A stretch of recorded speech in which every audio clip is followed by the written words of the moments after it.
Tackle these kind of problems, what you want to remember is some work you did in early courses where you learned about SOHCAHTOA. And SOHCAHTOA stands for the three main right triangle trig functions. This is the sine, and that's the same as the opposite side over the hypotenuse. And the cosine of some angle is the same as the adjacent side over some hypotenuse. And the tangent is the same as the opposite side over the adjacent. So one way to look at it, so if you look down at this first example, this longest side here is the hypotenuse, and it's always opposite the right angle.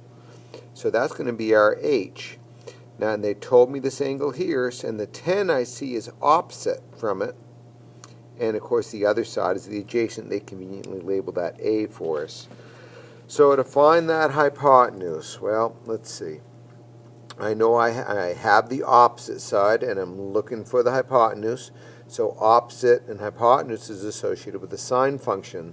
So that means I can solve this proportion. I can say the sine of 62 degrees over 1, if you want, equals 10 over our unknown hypotenuse.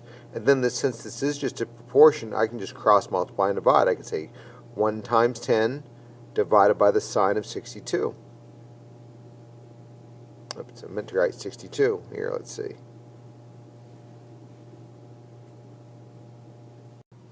That tells me that hypotenuse is about 11.3 long.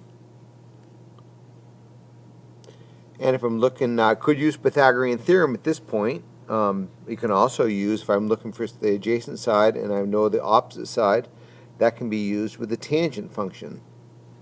So I'll write that up here. So the tangent of 62 degrees over 1 equals 10, which is the opposite side, over the adjacent side, which I don't know. So again, that'll be 10 times 1 divided by the tangent of 62. And I'll stop this. And I got 5.32 if you want. Okay, so that's that adjacent side. Now, the only thing I haven't done is find this missing angle A. And since I know this is a triangle and all three angles have to add up to 180, 90 of it is locked up there. So 90 minus 62 should be that angle A. And what is that going to be, 28 degrees? 90 minus 62. Oops, 28, not 25, so 28 degrees. Okay?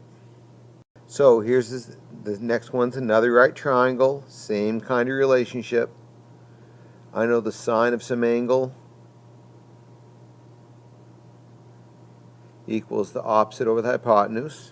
I know that the cosine of some angle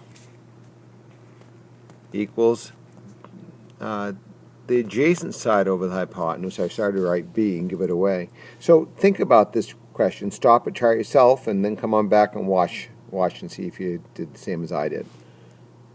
So I know that the sine of 65 degrees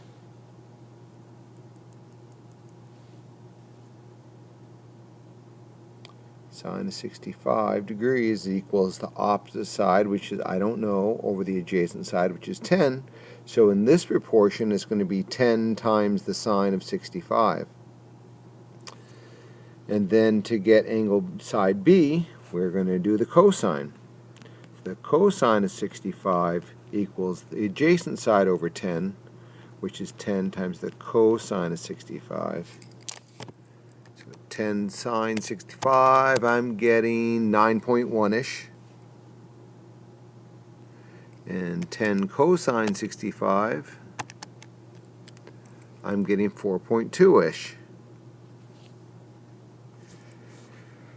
Alrighty, so now we get a word problem. I get a building. I've got a 33-foot ladder.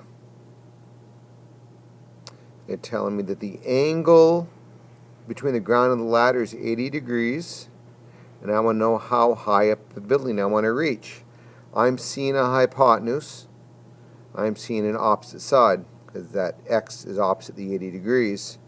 So I'm seeing a sine function. I'm going to write sine of 80 degrees over 1 if you want equals x over 33.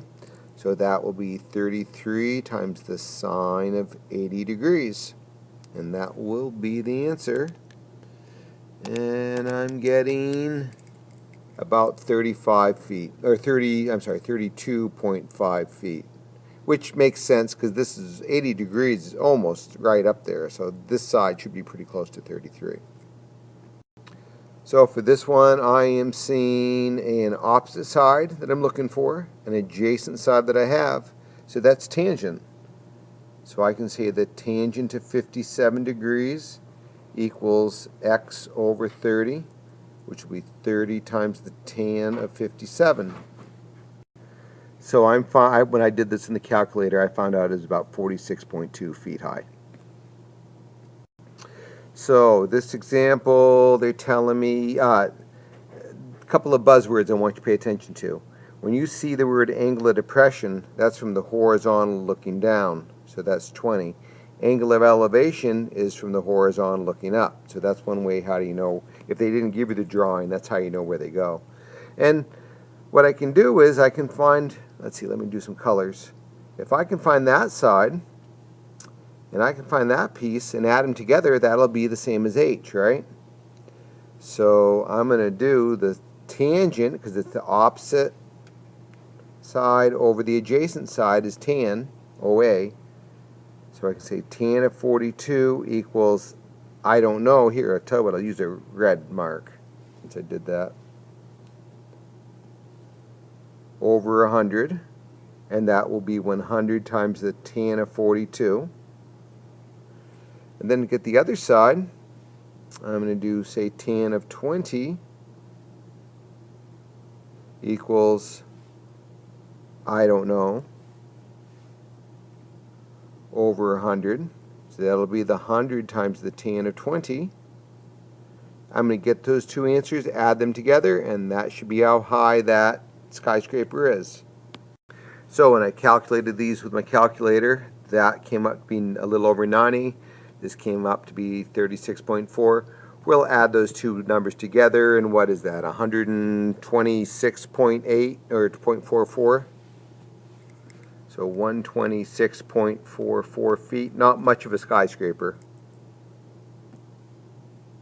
Now everybody else did a whole bunch of these problems. I'll put the answer up on the Oxbow Precalc website, so you can check your answers.